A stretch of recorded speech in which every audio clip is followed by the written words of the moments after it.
မင်္ဂလာပါရှင်။ယခုဖတ်ရှိမယ့်စာအုပ်လေးကတော့ဆီယမလွန်ထားတာရှင်းထားတဲ့တောကနဲ့ဝိရစေးဆိုတဲ့စာအုပ်လေးတစ်အုပ်ပဲဖြစ်ပါတယ်။ကိုချစ်မြန်တော့တန်မိုးထားရသူအတွက်အချိန်ပေးပါ။ဘဝကတူတူလေးပါ။မနေ့မိုးလေးလာခြင်းနဲ့မိုးချုပ်သွားတဲ့အချိန်အကြားမှာကျမတို့ဘာတွေများတန်မိုးရှိတဲ့အလုပ်တွေကိုလုပ်မိကြတယ်လေလို့ပြန်စဉ်းစားကြည့်ရင်ကျမရဲ့နေ့စဉ်လုပ်ရက်ကလေးကိုပြောပြချင်မိပါတယ်။မနေ့မိုးလေးရင်ခင်မုန်းနဲ့တမီလေးတို့စီအောင်သွားဖို့ကျောင်းသွားဖို့မနက်စာလေးတွေကိုပြင်ဆင်ပြရတယ်။ခင်မအတွက်နေ့လယ်စာအတားညံမတိတိလေးတွေထည့်ပြီးသူတို့ရဲ့ကားကလေးထွက်သွားတဲ့အထိလက်ပြနှုတ်ဆက်ပြီးဒီကနေ့အဆအဆအရာရာအဆင်ပြေပါစေလို့မေတ္တာပို့ပေးမိတယ်။ဒီဟာနဲ့ဖျားခံနေဝီဖျားဆွမ်းတော်ကပ်ပြီးဖျားရှင်ကိုချင်းတနာရီကြာပါလေ။ဖျားရှင်ကိုပြီးရင်တော့ကျမရဲ့အမေစီကိုဗီဒီယိုကောနဲ့ဖုန်းစာဆက်တော့တာပဲ။နေ့စဉ်နေ့တိုင်းဒီအချိန်ဟာပုံမှန်ဆက်ချိန်ဆိုတော့မမေကအဆင်တင်ဆောင်ရင်စကားပြောကြတိုင်းမိမိကိုများများပြောခိုင်းပြီးကျမကနားထောင်ပေးတတ်ပါတယ်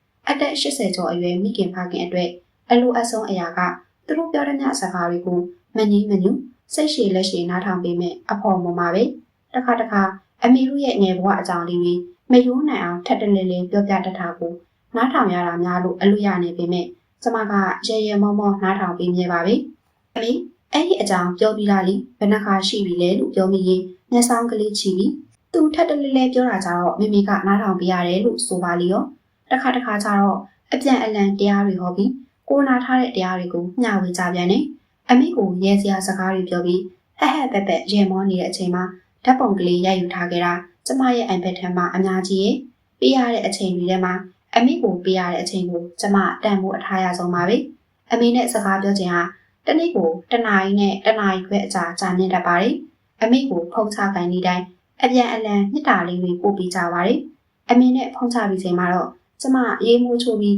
ဖျားခန်းနဲ့ဝင်တရားထိုင်ပါတယ်။တရားထိုင်ခြင်းကိုအလေးအကျင့်တစ်ခုလိုနေ့စဉ်ကျင့်သုံးတက်လာတော့ငြိမ်းချမ်းခြင်းအစစ်ကိုလည်းကိုတွေ့တည်မြဲခံစားလာရပါတယ်။တရားထိုင်ပြီးတော့ရင်းကျင့်ခံလေးနည်းနည်းလုံးနေ့တစားစားပြီးလမ်းလျှောက်ထွက်ပါတယ်။ကျမရဲ့အိမ်ကနေတော်လန်းကလေးကိုဖြတ်လျှောက်ရတဲ့အခါမှာအตาရဆုံးကတော့ငှက်ကလေးတွေရဲ့အတန်လေးတွေပေါ့။ယူလာတဲ့ပေါင်မုံလေးတွေဖဲ့ကျွေးပြီးစိမ့်ဆူအေးချမ်းနဲ့တော်လန်းရှည်ကလေးကိုဖြတ်လျှောက်ရပါတယ်။ခြေလန်း1500ကျော်လောက်ဆိုရင် Marks and Spencer ဆိုင်ကလေးကိုရောက်ပြီးဆက်ရှာရင်တော့ Tisco ဆိုင်ကြီးရှိရာစီရောက်ပါတယ်။ဆိုင်ထဲရရင်တော့ကျမကိုညှို့ငင်နေတဲ့အရာကလေးတစ်ခုရှိပါတယ်။အဲ့ဒါကတော့အဝါရောင်ကလေးတွေကတ်ထားတဲ့ရှော့စင်းနဲ့ရောင်းတဲ့အတားငါဟင်းတီဟိရဲ့မုံလေးပေါ့။ဒီနေ့ညနေမှာ Back Before Date တက်ထားတဲ့အတားငါတွေဟာအကောင်ကြီးလက်ဆက်ဆဲရှိပေမဲ့သူတို့ကဈေးချထားပါပြီ။9ပေါင်နဲ့ရောင်းတဲ့ကြက်တကောင်ဟာတစ်ချက်ခွက်လောက်အထိဈေးချထားတယ်လို့တစ်ချက်ကျော်တဲ့ slack ထုတ်တွေဆိုရင်လည်းပြား90လောက်အထိချထားပါတယ်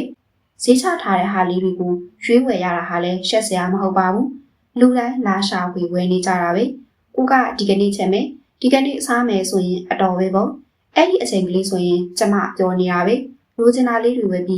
အိမ်အထိလမ်းပြန်လျှောက်လာ။အိမ်ပြန်ရရင်တော့ခြေလမ်း4000ကျော်9000နီးပါးရတာကိုကျင်းနဲ့ပြန်ပါတယ်။ညနေစာအတွက်ချက်ပြုတ်ပြင်ဆင်ချိန်မှာတော့တမီလီကကျောင်းကနေအရင်ဆုံးပြန်ရောက်ပါတယ်။တမီလီနဲ့စကားတွေပြောတဲ့အခါမှာကိုတိကျနာလေးတွေမေးပြီးသူပြောတဲ့ညကိုလည်းစိတ်ဝင်တစားနားထောင်ပြီးတဲ့လူရှိရင်အကုန်ပြောပြကျင်တတ်ကြတာပဲမဟုတ်လား။သူ့ကျောင်းကတငယ်ချင်းတွေအကြောင်းကျမအကုန်တီးခွင့်ရထားတော့စိတ်ပူပန်ရတာတတာတာပေါ့။ညနေ6နာရီကျော်ရင်တော့ခင်မုန်းဖြစ်သူစီကံကနေပြန်ရောက်လာပါတယ်။သူပြန်လာတော့လေတူထိုင်ပြောပြတဲ့တူစီကံကလူနာတွေအကြောင်းကျမစိတ်ဝင်တစားနားထောင်ပြီးပြန်လာပဲ။စကားတွေပြောပြီးရင်တော့သူကလေးချိန်ခိုင်လို့ရေမိုးချိုးပြီးချိန်မှာကျမတို့နှစ်ယောက်ဖျားခန်းထဲမှာတရားအထူတိုင်းပြကြတယ်။ထိုချိန်ကလေးကကျမတို့နှစ်ယောက်အတွက်ငြိမ်းချမ်းရတဲ့တောကကင်းဝေးရတဲ့အချိန်ကလေးပါပဲ။သမီးလေးကတော့သူ့စာရင်းနဲ့လုံထွေးနေချိန်မို့ငငယ်တုန်းကလိုမျိုးမိသားစုလေးတရားအထူတိုင်းမှုအခွင့်မရနိုင်တော့ဘူး။တရားထိုင်ပြီးညစာအတူစားရင်ကျမတို့ရဲ့တနေ့တာအဆုံးသတ်ပါတယ်။အဲ့ရတဲ့ရောက်တဲ့အခါမှာကိုယ့်ရဲ့တနေ့တာလေးအကြောင်းပြန်တွေးမိတိုင်းကျမကျဉ်းနှံ့မိတာပဲ။မကျဉ်းမနှံ့ဖြစ်စရာလည်းမရှိနောက်တာရစရာလည်းမရှိဘူးကိုချစ်မြန်လုံးတန်မိုးထားရသူအတွက်တနေ့အချိန်ပေးနေရတာကိုပဲကျမကျဉ်းနှံ့ပျော်ရွှင်ရပါတယ်ဒါကပျော်ရွှင်စိတ်ချမ်းသာစေတဲ့ဘဝနေနည်းလိုပဲခံယူထားပါတယ်အချိန်ဆိုတာကိုကပေးနိုင်နေတဲ့အချိန်သူ့ဘက်ကလည်းကိုပေးတဲ့အချိန်ကိုခံယူနိုင်တဲ့အခွင့်အလမ်းရှိမှပေးခွင့်ရတာမျိုးပါကိုဘလောက်ပေးသူ့ဘက်ကမယူနိုင်ရင်လည်းအဆင်မပြေပါဘူးဒါကြောင့်ကျမတို့ရှင်းတန်းခွင့်ရတဲ့တက်တန်းတူတူကလေးအတွင်းမှာကျမတို့တန်ဖိုးထားရတဲ့အချိန်ကို ကျမတို့တန်ဖိုးထားရတဲ့သူတွေအတွက်ရရရောပေးလိုက်ရတဲ့အတွက်ဘယ်တော့မှနောင်တရမှာမဟုတ်ပါဘူးဒါကသူတို့အတွက်ကျမပေးနိုင်တဲ့အဖို့အတန်ဆုံးလက်ဆောင်လေးဖြစ်တယ်လို့ကျမကိုကျမပြန်ပြီးတဲ့လက်ဆောင်တစ်မျိုးလည်းဖြစ်ပါတယ်အပြစ်မတင်ပါနဲ့အပြစ်တင်တဲ့အလုပ်ကအလွန်ကိုလွယ်ကူတဲ့အလုပ်ပါကျမတို့ရဲ့ဘဝမှာအစင်မပြေတာနဲ့ရင်ဆိုင်ရတိုင်းသူများအပေါ်လွယ်လွယ်ကူကူကလေးလက်ညှိုးထိုးအပြစ်တင်လိုက်ပြီးကိုယ့်ရဲ့စိတ်ထွက်ပေါက်ကိုရှာမိတတ်ကြပါတယ်တကယ်တမ်းကျတော့သူများအပေါ်အပြစ်တင်မှုတာလွယ်တာကိုတယောက်ယောက်ကအပြစ်ပုံချလိုက်ရင်တော့ကျမတို့မခံနိုင်ကြပါဘူးကိုအပြစ်တင်တာမခံနိုင်တယ်လို့သူများလည်းဘယ်ခံနိုင်မှမလဲလို့တွေးမိလာတဲ့အချိန်ကစပြီးသူတို့ဘာအပေါ်အပြစ်မတင်မိဖို့ကျမစူးစမ်းကြည့်တတ်လာပါတယ်လွယ်တော့မလွယ်ဘူးပေါ့တက်လုံးကခါယူကျူးလာတဲ့အကြေကဆွဲနေတော့မျက်စိထဲအမြင်မတော်တာတွေ့မိရင်စိတ်ထဲမနှိမ့်ညွတ်စရာအာယုံတစ်ခုခုနဲ့ရင်ဆိုင်မိရင်လည်းအပြစ်တင်စကလုံးတွေကရှာဖျားစီကိုအလိုလိုရောက်လာတတ်တယ်တတိလေးထားပြီးထိန်ချုံရပါတယ်ဥပမာပြောရရင်တော့ကျမရဲ့အမျိုးသားကိုအရင်ကဆိုရင်ကျမမကြာခဏအပြစ်ပြောတတ်ပါတယ်အဝတ်အစားတွေလုံထွေးပုံထားတတ်တာမျိုးကျမစကားပြောတဲ့အခါမှာကျမရဲ့မျက်နှာကိုကြည့်မနေပဲဖုံးစီမှာမျက်လုံးရောင်နေတာမျိုးကျမခိုင်းထားတဲ့အလုပ်ကိုချက်ချင်းမလုပ်ပဲနေ့ရွှေညရွှေမေးလျော်နေတတ်တာမျိုးစသဖြင့်အတေးအမွှားကလေးတွေအပေါ်မှာအပြစ်တင်ပြီးကျမမကြာခဏစိတ်ဆိုးစိတ်ကောက်ရတတ်ပါတယ်စိတ်ဆိုးရတာစိတ်ကောက်ရတာကပျော်ရွှင်မှုကိုဆုံးရှုံးခံလိုက်ရတာပဲသူ့ရဲ့မျက်နှာကိုမြင်ကြီးကြီးလင်းလင်းမရှိနိုင်တော့ပဲအပြစ်တာမြင်နေတော့တာလေနောက်တော့စိတ်လိုလျက်ရှိတဲ့အချိန်တစ်မျိုးမှာကျမမကြိုက်တဲ့အကြောင်းသူ့ကိုအေးအေးဆေးဆေးလေးရှင်းပြထားလိုက်ပါတယ်အဝတ်တွေစုပုံထားတာမကြိုက်ကြောင်းတစ်ခါဝတ်ပြီးရင်လည်းအဝတ်လျှော်တောင်းတဲ့ထဲကိုပြောထားလိုက်ပါတယ်ဟိုချိတ်ဒီချိတ်ဟိုတင်ဒီတင်တွေများတိုင်းသူ့ကိုလက်တို့ခေါ်ပြလိုက်တာနဲ့ပြုံးစစ်စစ်နဲ့တိတ်ပြီးပါတော့တယ်ကျမစကားပြောနေချိန်မှာမျက်လုံးတွေကကျမရဲ့မျက်နှာကိုပဲစိတ်ဝင်တစားစိုက်ကြည့်ပြီးကိုနေဟန်တာကအစားကျမပြောနေတဲ့အကြောင်းအရာတွေမှာစိတ်ပါလက်ပါစီမျောပါဝင်နေမှကြိုက်တဲ့သူပါကျမရဲ့ခင်မွန်ကအဲ့ဒီနေရာမှာတော့အလိုက်တိမှုအားနေပါတယ်မျက်လုံးက TV ပေါ်မှာဖြစ်စေ iPad ပေါ်မှာဖြစ်စေဖုန်းပေါ်မှာဖြစ်စေရှောင်းနေတာကိုတွေ့ရရင်ပြောချင်စိတ်ကုန်သွားတဲ့အထိကျမစိတ်တုံမိပါတယ်အဲ့ဒီအခါမျိုးမှာလဲပွားစီပြစ်တင်စိတ်ကောင်းမိပါလေရောနောက်တော့ကျမကစာပြီးပြင်ဆင်ဖို့နမူနာပြဖို့စိတ်ကူးမိပါတယ်သူအနားရောက်လာတိုင်းစကားပြောတာနဲ့ကြည့်လက်စ TV ကိုပိတ်ပါတယ်စာအုပ်ဖတ်နေရင်လည်းစာအုပ်ကိုပိတ်ပါတယ် iPad တို့ဖုန်းတို့ကိုဘေးမှာချထားလိုက်ပြီးသူ့ရဲ့မျက်နှာကိုပဲတဲ့တဲ့စိုက်ကြည့်ပြီးသူပြောတဲ့အကြောင်းအရာကိုတကယ်စိတ်ပါလက်ပါနားထောင်ပေးပါတယ်ဆွေးနွေးစရာရှိတာမေးစရာရှိတာတိတိကျကျပြန်ပြီးပါတယ်အဲ့ဒီတော့မှကျမတို့နှစ်ယောက်ရဲ့စကားလက်ဆောင်ကြမှုဟာအပေးအယူမျှတမှုရှိနေပါတယ်ကျမဘက်ကအဲ့ဒီလိုသူစကားပြောတိုင်းစိတ်ဝင်တဲ့စားနားထောင်ပေးတတ်လာတဲ့အခါမှာသူ့ဘက်ကလည်းကျမပြောစရာမလိုပဲစိတ်ပါလက်ပါနားထောင်ပေးတတ်လာပါတယ်။ဘာပြစ်တင်စကားမှပြောဖို့မလိုတော့ပါဘူး။ကျမသူ့ကိုခိုင်းထားတဲ့အလုပ်ကိုတူမိနေလေတတိလေးထပ်ပေးလိုက်ပါတယ်။အပြစ်တင်ခြင်းဆိုတာကိုတက်နိုင်သမျှရှောင်တက်လာတဲ့အခါမှာပထမဆုံးလက်တွေ့ငြိမ်းချမ်းရတာကတော့ကျမကိုယ်တိုင်ပါပဲ။အပြစ်တင်စရာတစ်ခုခုနဲ့ကြုံတွေ့လာရပြီဆိုတိုင်းသူ့နေရာမှာကိုကအရင်ဆုံးဝန်ခံစားကြည့်လိုက်ပါတော့တယ်။သူ့ရဲ့အကျဉ်းဆောင်ဖြစ်မယ်။ကိုထိခိုက်နာခြင်းအောင်တမင်ရည်ရွယ်တာမဟုတ်ပါဘူး။သူတကယ်မိသွားတာလည်းဖြစ်မှာပါ။စသဖြင့်သူ့ဘက်ကနေဖြေလျှော့တွေးပေးလိုက်တဲ့အခါမှာအပြစ်တင်ခြင်းစိတ်ကတိတိတတာပဲလျှော့ပါသွားတာပဲ။ကြောက်ကိုတရားအပြစ်မတင်ကြတဲ့ဆက်ဆံရေးဟာတောကကင်းဝေးစေတာပဲ။အပြင်လောကကလူတွေနဲ့ဆက်ဆံတဲ့အခါမှာလည်းဒီအတိုင်းပါပဲ။ကိုတူတစ်ပါးကအစင်မပြေတာတခုခုပြောဆိုဆက်ဆံလိုက်တဲ့အခါမှာသူ့ကိုချက်ချင်းတုံ့ပြန်အပြစ်တင်ဖို့စိတ်ဆန္ဒကိုခဏထိန်ချုပ်ကြည့်ပြီးအော်သူကကိုဒီလိုပြောဆိုဆက်ဆံရလာအောင်သူ့ရဲ့စိတ်ထဲမှာဘလောက်များမပြောမရွှင်ဖြစ်နေတယ်လေသူ့ဘဝမှာအစင်မပြေတာတွေဘလောက်များနေမလဲစသဖြင့်သူ့ဘက်ကိုသူ့နေရာကနေခဏဝန်ခံစားကြည့်ပြလိုက်တဲ့အခါမှာအပြစ်တင်ခြင်းစိတ်တဲ့သူ့အပေါ်တနာကရုဏာစိတ်တောင်ပြောင်းလဲသွားပါလေတယ်သူတစ်ပါးကိုအပြစ်မတင်မချင်းဟာတကယ်တော့ကိုယ့်ရဲ့စိတ်ကြည်လင်တည်နေမှုကိုပြပြမတော့အောင်စောင့်ရှောက်ခြင်းတစ်မျိုးပါပဲသူတစ်ပါးကိုအပြစ်မတင်ခြင်းဟာကိုရရှိလိုက်မဲ့တောကတွေကိုကြိုးတေးရှောင်ဖယ်လိုက်ခြင်းလည်းဖြစ်ပါတယ်ဒါကြောင့်တောကနဲ့ဝေးရစီအရောက်သွားဖို့အတွက်သူတစ်ပါးကိုရောမိမိကိုပါအပြစ်မတင်မိအောင်ကြိုးစားရပါမယ်ကိုအပြစ်တင်ခြင်းဟာလည်းကိုပြန်နှိပ်စက်ရကြပါတယ်အမှားတစ်ခုလုံးပြီးတဲ့အခါမှာငါတော့မကြလို့ငါမကောင်းလို့ငါညံ့လို့စသဖြင့်ကိုအပြစ်တင်လိုက်ပြီးဆိုတာနဲ့တောကဝင်လာပါပြီတချို့များဆိုရင်ကိုတောင်ခွင့်မလွတ်နိုင်လောက်အောင်တနှုံဖြစ်လို့မဆုံးတော့ပါဘူးဘာဖြစ်လို့များကိုပြန်အပြစ်တင်နှိပ်စက်နေမလဲကျမကတော့ကိုအမြဲခွင့်လို့ဖို့ အဆင့်တစ်ရှိပါတယ်လူဆိုတာကိုအချစ်ဆုံးတက်ရှိတွေပဲလေကိုစိတ်ချမ်းသာဖို့ကိုတော့ကကင်းဝေးဖို့အတွက်ကိုတော့ခွင့်လို့ပေးရမှာပဲအပြစ်မတင်မြအောင်လဲစူးစမ်းရမှာပဲလေတရက်ချင်းရှင်တန်းမှာကျမတို့ရဲ့စိတ်ခံစားမှုတွေကိုထိန်းချုပ်ချယ်လဲနေတာကကျမတို့ရဲ့အတွေ့အကြုံပဲဖြစ်ပါတယ်တတိလေးထားပြီးတိတိဆက်ဆက်စောင့်ကြည့်မိရင်တော့အချိန်တိုင်းကျမတို့ရဲ့အတွေ့အကြုံကြားထဲမှာလုံးခွေရှစ်ပတ်နေကြတာကိုသတိထားမိပါလိမ့်မယ်မနေ့ကအကြောင်းအရာတွေဟိုးလွန်ခဲ့တဲ့အချိန်ကာလအကြောင်းအရာတွေစီကိုအတွေ့အကြုံပြန်ရောက်ပြီးဟိုလိုမဆုံးဖြတ်မိခဲ့လို့ဒီလိုလုပ်ခဲ့ရင်ကောင်းတာစသဖြင့်နောက်တာလှိုင်းလုံးတွေအပေါ်မှာတငိမ့်ငိမ့်စီးနေမိတတ်ပါတယ်ဒါမှမဟုတ်ရင်လည်းဖြစ်မလာသေးတဲ့အကြောင်းအရာတွေကိုကြိုတင်မှန်းဆတွေးတော်ပြီးပူပန်ကြောင်းချနေမိပြန်ပါတယ်ကျမတို့စိတ်ရဲ့ပျော်ရွှင်ခြင်းမပျော်ရွှင်ခြင်းတွေကိုကျမတို့ရဲ့အတွေ့အကြုံကထိန်းချုပ်ထားတာပါပျော်စရာလေးတွေတွေးမိတဲ့အခါမှာပြုံးနေစိတ်အနှောက်အယှက်ဖြစ်စရာနာကျင်ဒေါသဖြစ်စရာတွေးမိရင်တော့မျက်နှာတွေမှောင်ကျုံပြီးမျက်မှောင်ကျုံပြီးနှလုံးခုန်နှံတွေညံလာတော့တာပဲကျမတို့ကိုတကယ်စိတ်ချမ်းသာစေခြင်းနဲ့ဆိုရင်တော့ဘာဖြစ်လို့များကိုယ့်ရဲ့စိတ်အကြည်ဓာတ်ကလေးကိုထိခိုက်ချက်စီးမဲ့အတွေးကိုလက်တင်ခံနေရတာလေတချို့ဆိုရင်စိတ်ညစ်စရာကိုရှောင်ပြီးတော့တောင်တကူတကတွေးတတ်ပါသေးတယ်မတော်တဆစိတ်လက်ပေါ်ပါပျော်ရွှင်နေမိချိန်မျိုးမှာတော့စောကငါစိတ်ညစ်စရာတကူရှိပါတယ်ဘာများပါလေလို့ရှာကြံပြန်တွေးပြီးစိတ်ညစ်စရာအတွေးတွေကိုပြန်ရှာဖွေတွေးတော့ပါသေးတယ်အတွေးကိုဘယ်လိုထိန်းချုပ်မလဲ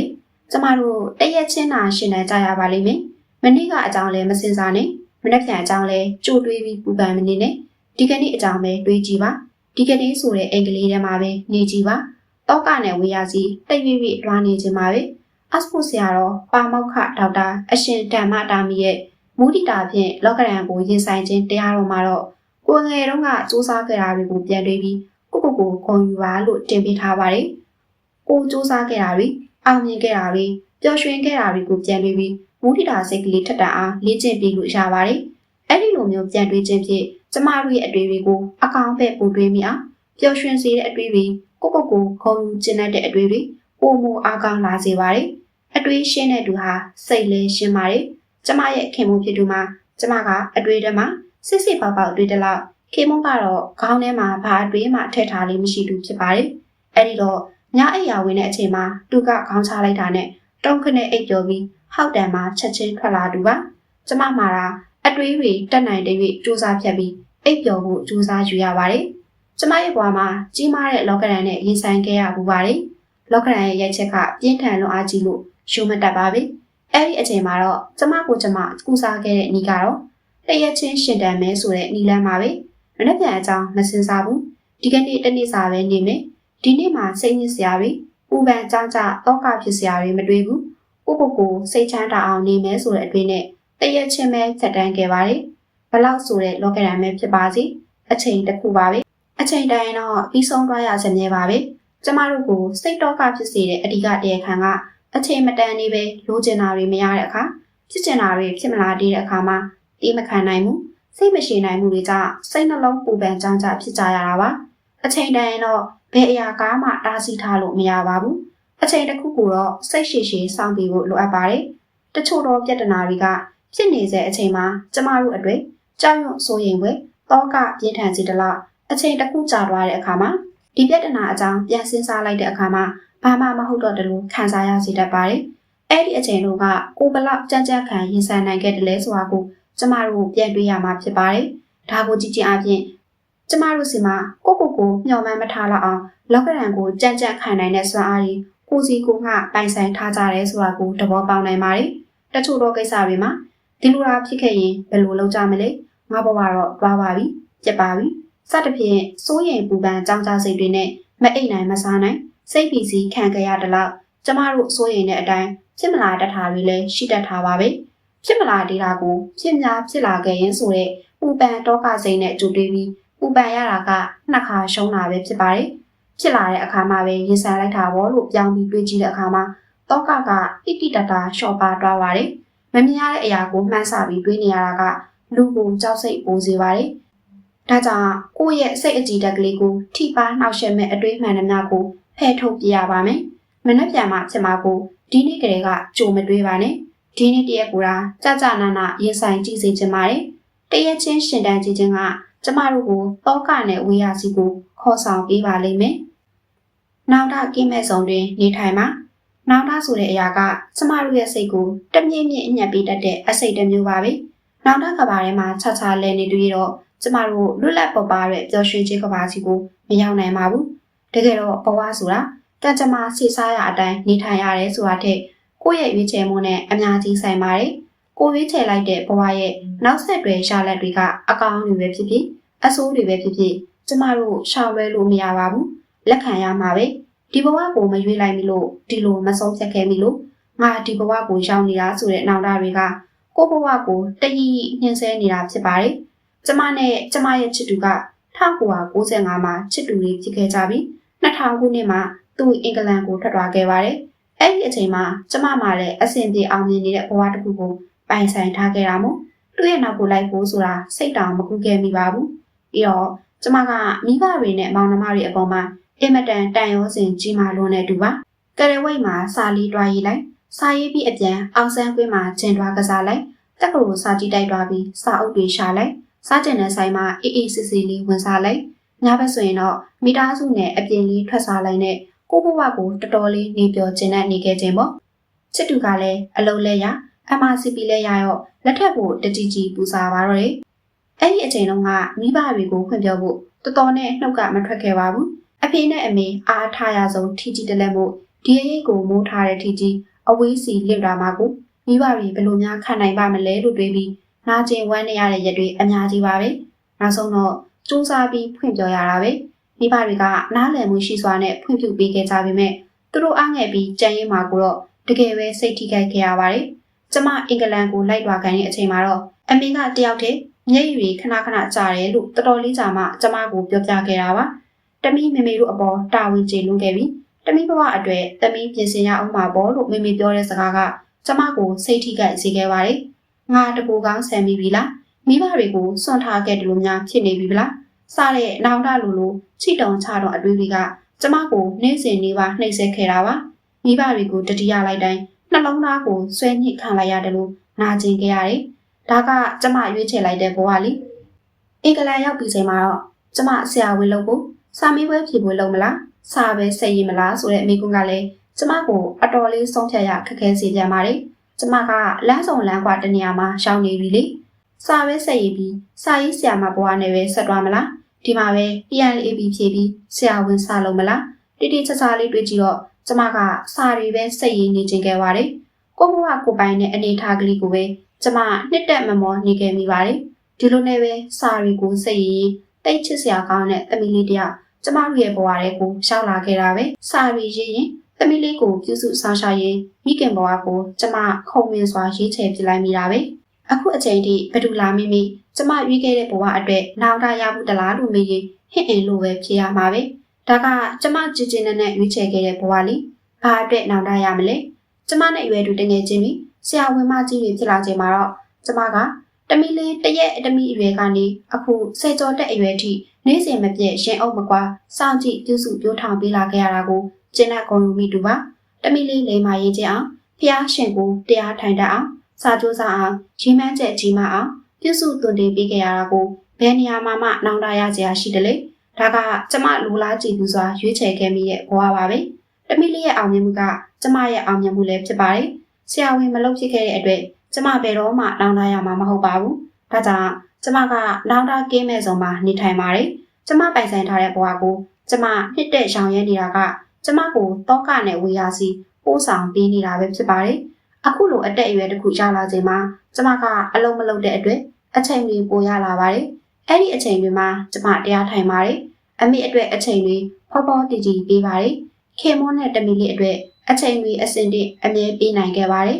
်အလုံးမလုံးလို့ဝင်ငွေတော့မရပါနဲ့ငွေနဲ့ဝယ်လို့မရနိုင်တဲ့စိတ်ရှိတီးခံမှုတွေဂယုတစိုက်အချိန်ပေးမှုတွေရဲမောပျော်ရွှင်ခြင်းတွေစိတ်ချမ်းသာရခြင်းတွေကိုတော့ကျမပိုင်ဆိုင်ခွင့်ရထားပါတယ်ဒါကကျမရဲ့ဘဝပါပ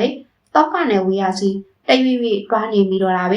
ဲဒါကြောင့်ပြောပြချင်တာပါကိုရွေးချယ်လိုက်တဲ့ဘဝအတွက်ဘယ်တော့မှနောင်တမရပါနဲ့ဒဏ်ရာတန်ချက်တွေအပြည့်နဲ့သိခါတီမုံတိုင်းထန်နေတဲ့ဘဝမျိုးဆိုရင်လည်းရုံးထွက်နိုင်ရမှာပါကိုယ့်ရဲ့အဆုံးဖြတ်ချက်အတွက်နောင်တကင်းကင်းနဲ့ပျော်ပျော်ရွှင်ရွှင်နေဖို့ကအရေးအကြီးဆုံးပါပဲကိုကစပြီးခွင့်လို့ဖို့ကြိုးစားပါကျမတို့တယောက်နဲ့တယောက်စိတ်ဆိုးစိတ်ခုမိကြတဲ့အချိန်တွေရှိပါတယ် ဘလောက်ပဲချစ်ခင်တဲ့တူတွေဖြစ်ဖြစ်စိတ်ဆိုးနေချိန်မှာတော့မျက်နှာတောင်မမြင်ရအောင်ရှောင်လွဲနေတတ်ကြတယ်မဟုတ်လားသူ့ရဲ့စူပွက်တွေမကောင်းကက်တွေကိုတတိကြီးရှာဖွေဖော်ထုတ်ပြီးကျမတို့ရဲ့ရင်တစ်ခုလုံးမတည်နိုင်လောက်အောင်လေးတန်လာတဲ့အမုန်းအမြတ်တွေလွယ်ပိုးထားမိတတ်ကြပါတယ်စစ်တွေးမိရင်တော့ဘလောက်ပဲပြင်ပန်းလွတ်လာပါတယ်လေညဘက်ဆိုပိုးဆိုးတယ်ရင်တစ်ခုလုံးမိခင်ထားတယ်လို့ဒေါသနဲ့လောင်မြိုက်ပြီးအဲ့လိုတောင်မပြောနိုင်တော့တဲ့ဘဝပါ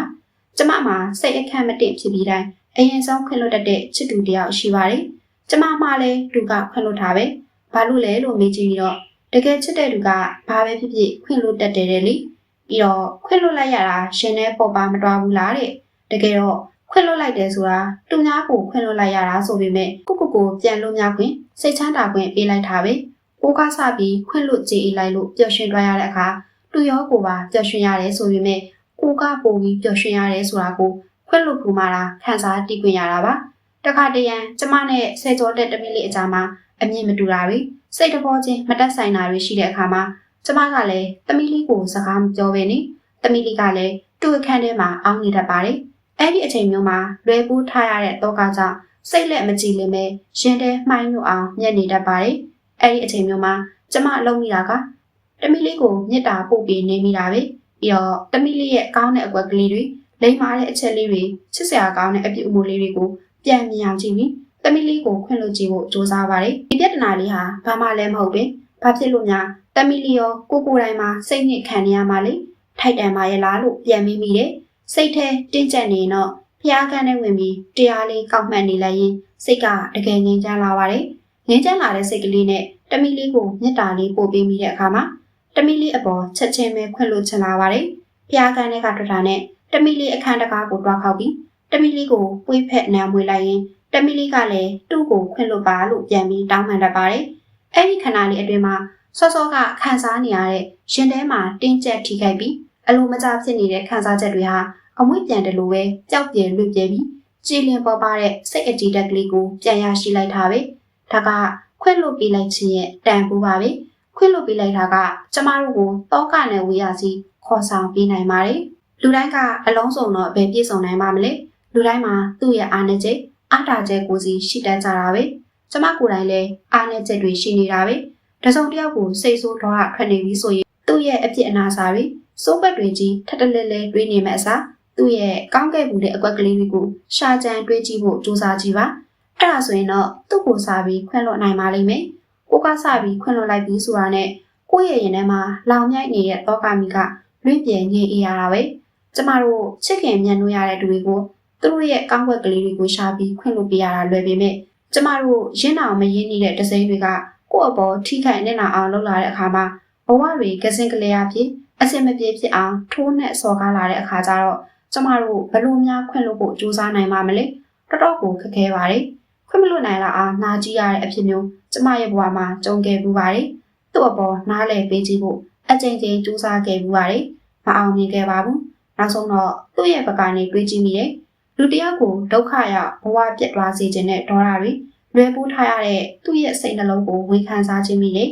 ပူပန်လောင်မြိုက်နေမှာပဲအမုန်းတွေအညိုးတွေနဲ့ညတွေတောင်အိတ်လို့ပြောရလားမသိဘူးဘဝကစူးစောင်းထားခဲ့တဲ့ဝကြွေးတွေကဆက်စရာကြုံလာတဲ့အခါမှာဆက်ကိုဆက်ရတာပါလားလို့နှလုံးတွင်းလိုက်မိတဲ့အခါမှာသူ့အပေါ်နားမလည်နိုင်တဲ့စိတ်နာကြီးစိတ်တွေအတန်အတင်းရှော့ချနိုင်ခဲ့ပါတယ်ဘဝတစ်ခုမှာကိုကသူ့အပေါ်ရန်လိုနှိပ်စက်ခဲ့မိလို့ဒီဘဝမှာပြန်ဆုံရတဲ့အခါမှာအကျွေးပြန်ဆက်ရတာပဲလို့နှလုံးတွင်းလိုက်တဲ့အခါသူ့အပေါ်ခွင့်လွှတ်နိုင်ခဲ့ပါတယ်သူကိုယ်တိုင်မပျော်ရွှင်နိုင်တဲ့သူကတခြားသူကိုထိခိုက်နေတာအောင်လုပ်ဖို့တိတ်ကူလွယ်ကူပါတယ်မပျော်ရွှင်နိုင်တဲ့သူအပေါ်တနာပေးဖို့ခွင့်လွှတ်ပေးဖို့ကလွယ်ပြီးကျမတို့ဘာများတတ်နိုင်အောင်မလဲ။အော်တနာပါတယ်လေလို့တွေးပေးလိုက်မိရင်ပဲကျမရဲ့ရင်ထဲမှာလွယ်ပိုးထားရတဲ့နာကြီးစိတ်တွေတောကတွေတဖြည်းဖြည်းချင်းပါလျက်လွင့်ပြေခဲ့ရတာပဲ။ဒါကြောင့်ကိုကစပြီးခွင့်လွှတ်ကြည့်ဖို့စူးစမ်းနေစေပါ။ခွင့်လွှတ်ခြင်းကကျမတို့ကိုတောကနဲ့ဝေးရစီပို့ဆောင်ပေးနိုင်စွမ်းရှိပါတယ်။ကိုဘဝကိုသူများတွေရဲ့ဘဝနဲ့မှန်တိုင်းရှင်ပါနဲ့။နှိုင်းရှင်ခြင်းကကောင်းကျိုးထက်ဆိုးကျိုးတာဖြစ်စေပါတယ်။တကယ်တော့ကျမတို့ကိုယ်စီမှာကိုနဲ့ထိုက်တန်တဲ့ဘဝကိုယ်စီကိုပိုင်ဆိုင်ခွင့်ရထားတာပါ။ကိုပိုင်ဆိုင်ထားတဲ့ဘဝကိုနှစ်သက်ကျဉ်းနှံမှုမရှိနိုင်လေ။ကျမတို့ရဲ့စိတ်မချမ်းသာဖြစ်ရလေပါပဲ။ကိုဘဝမှာအဆင်မပြေတာတစ်ခုခုနဲ့ကြုံတွေ့ရတဲ့အခါမှာကျမတို့ရဲ့အကျင့်ကသူတစ်ပါးတွေရဲ့ဘဝတွေစီလ လှမ်းမြော်ငေးကြည့်မိတတ်ကြပါတယ်။ Facebook လိုနေရာမျိုးဆိုရင်ပို့ဆိုတာပေါ့သူများတွေပြောစရာပို့ပြီးအလားအပအကြွားအဝါပို့ပြီးတင်ထားတဲ့မြကိုလိုက်ကြည့်ပြီးပို့ရဲ့အစင်မပြေတဲ့ဘဝအတွက်ပို့ပြီးစိတ်ဆင်းရဲအားငယ်လာတော့တာပဲ။အော်သူများတွေကြတော့အစင်ပြေလိုက်ကြတာပျော်ရွှင်နေလိုက်ကြတာငါမှတော့အစင်မပြေတာတွေနဲ့ဒုက္ခဆင်းရဲတွေနဲ့စသဖြင့်တွေးပြီးအဆိုးမြင်စိတ်တွေဝင်လာတော့တာပဲ။ကြောက်စရာကောင်းတဲ့စိတ်ကသူတို့ဘာရဲ့ချမ်းသာမှုအောင်မြင်မှုပျော်ရွှင်မှုအပေါ်မှာမူတည်တာစိတ်မဖြစ်နိုင်ပဲမနာလိုစိတ်တွေဝင်လာပြီးဆိုရင်တော့ကိုယ့်ရဲ့ဘဝမှာပိုပြီးအဆင်မပြေရှုံးနေရလေဖြစ်ရလေပါပဲတိတိကျကျစဉ်းစားကြည့်ရင်တော့ဒီဘဝမှာအဆအအရာရာပြည့်စုံအဆင်ပြေချမ်းသာနေတဲ့သူတွေ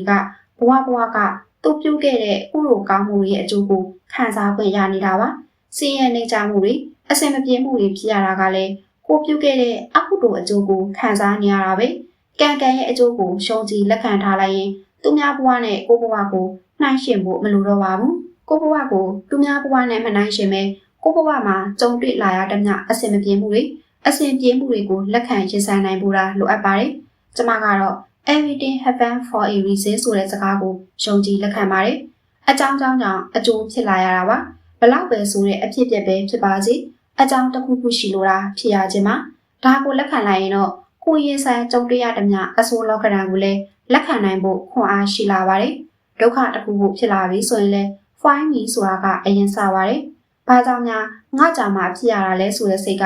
ဒုက္ခကိုလက်မခံခြင်းနဲ့စိတ်ရှောင်ထွက်ပြေးလို့ခြင်းနဲ့စိတ်ဖြစ်ပါတယ်။ကိုတနာလို့မဆုံးနိုင်အောင်ဖြစ်နေတာကလွယ်ပြီးဒီဒုက္ခကိုဘယ်လိုရင်ဆိုင်ကြော်ဖြတ်ရမလဲဆိုတာကိုမတွေးတတ်လောက်အောင်တက်တီတွေလည်းကြောင်လာတတ်ပါတယ်။ဖြစ်လာခဲ့ပြီပဲဖြစ်လာတဲ့များကိုရင်ဆိုင်ကြတာပေါ့လို့ဒုက္ခကိုလက်ခံလိုက်ခြင်းဟာပထမဆုံးရဲရင်တဲ့စိတ်ပဲဖြစ်ပါတယ်။ဒုက္ခကိုဖြေရှင်းမှုနည်းလမ်းတွေရှာမယ်။လိုအပ်တဲ့အကြံဉာဏ်တွေအကူအညီတွေတောင်းမယ်။ကိုယ်တိုင်လည်းတတိရှိရှိရင်ဆိုင်ဖြေရှင်းမယ်ဆိုရင်တော့အချိန်တစ်ခုပါပဲ။အချိန်တန်လာတဲ့အခါမှာအဲ့ဒီဒုက္ခကကြာမနေနိုင်ပါဘူး။အမြဲတမ်းဖြစ်ပျက်ပြောင်းလဲနေတဲ့လောကကြီးမှာအဆင်ပြေတာလည်းခဏပါပဲ။အဆင်မပြေခြင်းဒုက္ခဆိုတာလည်းခဏတာပဲဖြစ်ပါတယ်။ကျမတို့ကမမြင်ရတဲ့ဖြစ်မလာတဲ့အကြောင်းအရာတွေကိုကြိုတွေးပြီးပူပန်ကြောင်းကြစိုးရိမ်တောကတွေနဲ့ကိုပြန်နှိမ့်ဆက်နေမိတတ်ပါတယ်။အမှောင်ထဲကိုလှမ်းမြော်ငေးပြီးတွေးကြောင်နေမိတာကနှစ်ခါရှုံးပါတယ်။ကိုဘဝကိုသူများဘဝနဲ့နှိုင်းယှဉ်မိတဲ့အခါမှာသူ့ရဲ့အဆင်ပြေအောင်မြင်ပြည့်စုံနေတဲ့ဘဝကိုအားကြမိရတဲ့ကိုတိမ်ငယ်အထင်ကြီးအားငယ်လာတတ်ပါတယ်။သူရရှိထားတဲ့ဘဝမျိုးကိုမှမရှိတဲ့အတွက်ကိုအပြစ်တင်တဲ့စိတ်အဆိုးမြင်တဲ့စိတ်တွေကိုဖိတ်ခေါ်မွေးမြူမိစေပါတယ်။ဒါကတောကကိုလွယ်ပိုးထားရခြင်းပါပဲ။အော်သူ့ဘဝနဲ့တူကိုဘဝနဲ့ကိုပဲဘာမှမဆိုင်တယ်လို့နှိုင်းယှဉ်စရာလည်းမလိုပါဘူးလို့တွေးလိုက်မိရင်အဆင်မပြေတဲ့ကိုဘဝကိုအဆင်ပြေအောင်ဘယ်လိုမျိုးစူးစမ်းအားထုတ်မလဲဆိုတဲ့စိတ်ခွန်အားတွေထွက်လာတတ်ပါတယ်။ဒါကတောကနဲ့ဝေယာစီကိုဥတီရှောက်လန်းလိုက်ခြင်းပဲဖြစ်ပါတယ်။အရင်တော့ကကျမတမီလေးကိုဆုံးမတဲ့အခါမှာတခြားကလေးတယောက်နဲ့နှိုင်းယှဉ်ပြီးပြောဆိုခဲ့ပူပါတယ်။တမီလေးကလုံးဝမကြိုက်ပါဘူး။မမေတမီကိုတူများတွေနဲ့မရှင်ပါနဲ့။သူတို့ကသူတို့ပဲတမီကတမီပဲလို့ပြန်ပြောတတ်ပါတယ်။သူတို့နဲ့တူများနဲ့နှိုင်းယှဉ်တာကသူ့ကိုမယုံကြည်ရအထင်သေးရှော့တွေ့ရလက်မခံရရောက်ပြီးသူများကလေးကိုပို့ပြီးအထင်ကြီးမမောရကြကြောင်းတမီလေးပကနေခန်းစားပြီးတွေးကြည့်ပြီးတော့ကိုတမီလေးကိုပြန်ပြီးအာနာတနာတွားခဲ့မိပါတယ်။အဲ့ဒီအချိန်ကစပြီးတမီလေးကိုတခြားဘဒူနဲ့မှနှိုင်းယှဉ်ပြီးမဆုံးမဖြစ်တော့တာဒီကနေ့ထိပါပဲ။ကိုဖြစ်စေချင်တာသူ့ကိုလှုပ်စေချင်တာကိုဘဒူနဲ့မှမခိုင်းနိုင်ပဲပွင့်လင်းရိုးရှင်းစွာပြပြတဲ့အခါမှာတမီလေးနဲ့ကျမရဲ့ခြားကဆက်ဆံရာတိတိတတာကိုလွယ်ကူပြည့်ချောမွေ့လာခဲ့တာပဲ။ကိုဘဝကိုသူများဘဝနဲ့အမှန်တိုင်းရှင်ပဲကိုရထားတဲ့ဘဝလေးကိုမအောင်မြင်လည်းဖြစ်စေမချမ်းသာလည်းဖြစ်စေကြည်ကျင်းနဲ့ပဲလက်ခံလိုက်မယ်ဆိုရင်တော့ခံစားရတဲ့မြတောကတွေလည်းလျှော့ပါသွားစေပါတယ်။တုံ့ပြန်တတ်တဲ့အချိန်ကိုငဲတစ်ထက်နဲ့အောင်လျှော့ချကြည့်ပါ။ကျမတို့တရားထိုင်တဲ့အခါမှာခန္ဓာကိုယ်ပေါ်မှာဖြစ်လာတဲ့မြဝေဒနာတွေကိုကြိုက်တာမကြိုက်တာစသဖြင့်တုံ့ပြန်မှုမပြုဘဲရှုမှတ်နေုံရှုမှတ်နေရပါတယ်။စိတ်ကမတုံ့ပြန်တော့လေကျမတို့ငြိမ်းချမ်းလေးပဲဖြစ်ပါတယ်။အပြင်လောကအာယုန်လေးမှန်တဲ့မြကိုလည်းကျမတို့ရဲ့စိတ်အလေးချိန်အရာအမြဲတမ်းတုံ့ပြန်မှုတွေပြုလုပ်နေကြတဲ့အတွက်စိတ်ဆင်းရဲဒုက္ခတွေနဲ့ရင်ဆိုင်နေရခြင်းတာဖြစ်ပါတယ်။လူတစ်ယောက်ကကိုမကောင်းတာတခုခုထိုးနဲ့အစော်ကားလာခဲ့ရင်ကျမတို့ရဲ့အလိုအလျောက်တုံ့ပြန်မှုကဒေါသထွက်မယ်စိတ်ဆိုးမယ်တုံ့ပြန်ပြောမယ်ရန်ဖြစ်မယ်စသဖြင့်တုံ့ပြန်တတ်ကြပါတယ်။ အစင်မပြေစရာပြဿနာတစ်ခုခုဒုက္ခတစ်ခုခုနဲ့ကြုံတွေ့ရတဲ့အခါတိုင်းကြေကွဲဝမ်းနည်းမှုစိုးရိမ်ပူပန်မှုတောကတွေနဲ့တုံ့ပြန်မိတတ်ကြပါတယ်။မတုံ့ပြန်မဲတော့ဘယ်သူကနေနိုင်မလဲ။ကျမတို့ကတာမန်ပုထုဇဉ်တွေပဲဖြစ်ပါတယ်။တကယ်တော့အဲ့ဒီတုံ့ပြန်တတ်တဲ့အကျင့်တွေကပဲကျမတို့ကိုဆင်းရဲဒုက္ခတွေစီတွန်းချပေးနေတာပါ။အစင်မပြေစရာဒုက္ခတစ်ခုခုနဲ့ကြုံရတဲ့အခါမှာဘာကြောင့်ဒီဒုက္ခကငါမှဖြစ်ရတာလဲ။ရှစ်ဆက်ဘာတွေဖြစ်လာအောင်မလဲ။ဘာတွေနဲ့များရင်ဆိုင်ရမလဲ။စတဲ့စိုးရိမ်ပူပန်တောကတွေတနည်းတစ်ပိုးတည်ပိုးထားမိတတ်ကြပါတယ်။ဖြစ်မလာတဲ့အဆိုးဆုံးသောအခြေအနေတွေကိုကြိုတင်မှန်းဆတွေတော့ပြီးတောကကြာပါတာတွေနဲ့အိမ်မပြောနိုင်တဲ့အထိပူပန်ကြောင်းချနေမိကြပါတယ်။တကယ်တမ်းတိတိကျကျတွေးကြည့်မယ်ဆိုရင်တော့ကျမတို့ကြောက်ရွံ့စိုးရိမ်နေကြတဲ့ကိစ္စကဖြစ်လဲမလာသေးပါဘူး။ဖြစ်ချင်မှလည်းဖြစ်လာမှာပါ။ကျမတို့ရဲ့စိတ်ကနေတုံ့ပြန်မိခြင်းတာဖြစ်ပါတယ်။အဲ့ဒီတော့ဖြစ်မလာသေးတဲ့အကြောင်းအရာတစ်ခုအတွက်ကိုယ်စိတ်ကိုနှင်းပန်းနှိမ့်ဆက်နေမိတာပဲဖြစ်ပါတယ်။ကိုယ့်ရဲ့အတွေ့ကကိုယ်စိတ်ရဲ့လူမြောက်ပျော်ရွှင်မှုကိုအကျဉ်းချလောင်ပိတ်ထားလိုက်တယ်လို့ပါပဲ။ငါဟာအခုစိတ်ဆင်းရဲကြောက်ရွံ့နေလို့လဲဘာမှမထူပါဘူး။အဲ့ဒီအကြောင်းကိုဖြစ်လာမှပဲရင်ဆိုင်လိုက်ရုံပေါ့။အခုတော့စိတ်ဆင်းရဲနေဖို့မထိုက်တန်ဘူး။ဒီအကြောင်းကိုမတွေးတော့ဘူးဆိုရင်ကိုယ့်ရဲ့စိတ်ကတုံ့ပြန်နေမှုကလည်းတိတိတတ်တာလျှော့ကျသွားပါတယ်။တုံ့ပြန်မှုတွေလျှော့နေလာတာနဲ့အမျှဥပိ္ပခာစိတ်ကလည်းတဖြည်းဖြည်းရှင်းတန်လာပါတော့တယ်။ဥပိ္ပခာစိတ်အားကောင်းလာတာနဲ့အမျှကိုယ့်ရဲ့စိတ်လည်းတန်ရှင်းစင်ကြယ်လာပါတယ်။နေရာတကာမှာတုံ့ပြန်မှုမလုပ်ဘဲဥပိ္ပခာစိတ်ထားပြီးသူတစ်ပါးကစော်ကားအနိုင်ကျင့်တဲ့များကိုငြိမ်လို့တိခိုင်နေရမယ်လို့လည်းမဆိုလိုပါဘူး။ကိုယ့်ရဲ့ဂုဏ်တိတ်ခါအတွက်ကိုကျင့်တရားအတွက်နာမည်အတွက်အမှန်တရားအတွက်ထိုက်တဲ့ဖြည့်ရှင်းမှုတုံ့ပြန်မှုလုံတဲ့လုံထိုက်တဲ့အလုပ်တွေကိုတော့လုပ်နေရမှာဖြစ်ပါတယ်။ကျမတို့ရဲ့စိတ်ကချစ်ခနဲ့ရှိတုံ့ပြန်တတ်တဲ့အလေးအကျင့်ကိုအတတ်နိုင်ဆုံးရှော့ချပေးခြင်းဟာတောကနဲ့ဝေးရစီကိုဥတီပေးနေတာပဲဖြစ်ပါတယ်။နာကျင်စရာအဖြစ်အပျက်တဏှာတစ်ခုခုနဲ့ရင်ဆိုင်ရတဲ့အခါမှာငါကြမှာဖြစ်ရလေခြင်းဆိုပြီးမခံမရနိုင်အောင်နာကျင်ခံစားမယ်အစားဒီလိုပြဿနာမျိုးတခြားသူတွေလည်းရင်ဆိုင်နေရမှာပဲငါတယောက်တည်းမဟုတ်ပါဘူးလို့အတွေးပုံစံကိုပြောင်းကြည့်လိုက်ပါဒီပြဿနာမျိုးကဖြစ်လေဖြစ်တာရှိတတ်တဲ့တဘာဝတရားတစ်ခုပဲဖြစ်ပါတယ်အချိန်တန်လို့ဖြစ်လာခဲ့ပြီပဲရင်ဆိုင်ရမှာပေါ့ပြဿနာတိုင်းမှာဖြေရှင်းနည်းလည်းရှိတယ်အဖြေလည်းရှိတယ်အချိန်တန်ရင်ပြဿနာကပြီးသွားမှာပဲကြိုတွေးပြီးစိတ်ဆင်းရဲနေမယ့်အစားလုံတဲ့လုံထိုက်တာတွေလုံနေရင်တရက်ချင်းစီကြော်ဖြတ်သွားကြမယ်ဆိုပြီးတွေးကြည့်လိုက်တဲ့အခါမှာစိတ်ကတိတိတတ်တာငြိမ်ချမ်းသွားပါလိမ့်မယ်တကယ်တော့ပြဿနာကိုအရှိအတိုင်းလက်ခံလိုက်တဲ့တဘောပါပဲလက်ခံလိုက်ခြင်းကရင်ဆိုင်မှုပြင်ဆင်လိုက်တာဖြစ်တယ်လို့စိုးရိမ်ပူပန်စိတ်ကြောင်းကြစိတ်စားတဲ့တုံ့ပြန်မှုတွေကိုလည်းရှော့ချပေးလိုက်တာဖြစ်ပါတယ်မလိုအပ်တဲ့အတွေးတွေနဲ့ကိုမနှိမ့်ဆက်တော့ပဲလက်တွေ့ကြကြရင်ဆိုင်ကြော်ဖြတ်နိုင်မှုစိတ်ခွန်အားတွေလည်းရှိလာစေပါတယ်ဒါကြောင့်ကောင်းတဲ့အတွေ့အကြုံတွေပဲရင်ဆိုင်ရသည်ဖြစ်စေနာကျင်ထိခိုက်စရာလောကဓာတ်တွေနဲ့ပဲကြုံတွေ့ရသည်ဖြစ်စေအတက်နိုင်ဆုံးတုံ့ပြန်မှုတွေရှော့ချကြည့်ပါရင်ဆိုင်နေရတဲ့ပြဿနာကိုတောကနဲ့လက်ခံဖြေရှင်းလာနိုင်ပါလိမ့်မယ်